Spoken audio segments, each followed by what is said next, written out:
Bhí ceilóra olmhór siúil is Scoil Éinne an Spidéal agus Bratach Ghlas Nua á thordú acu.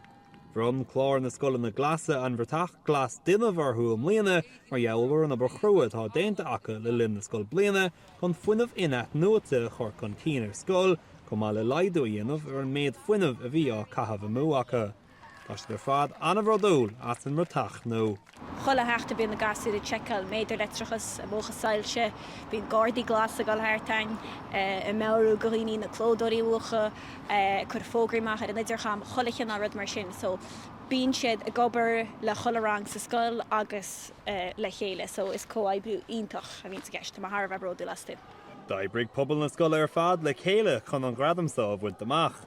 Tá ionadaithe ó ranganna éagsúla ar an gcuiste glas agus bhí bliain anna gnóthach acu.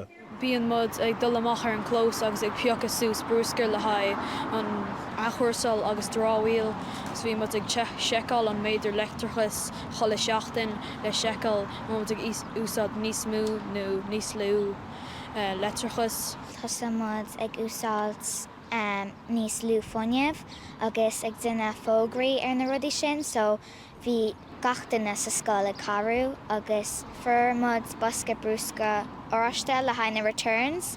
Lá mór a bhí ann don scoil anseo ach lá speisialta bhí ann do Clár na Scoil Éinne chomh maith. Sí seo an chéad Bratach Ghlas déanamh ar Bronnadh ar aon scoil riamh bíon ggófártaíocht nua atá ann idir Clár na Scoil Éinne agus airgrid. Beidh siad ag obair lena chéile amach anseo chun cabhrú le scoileanna le nágúid nó na fuinneamh agus chun daint níos glisise agus níos glunne ar chruthú dúing ar fad.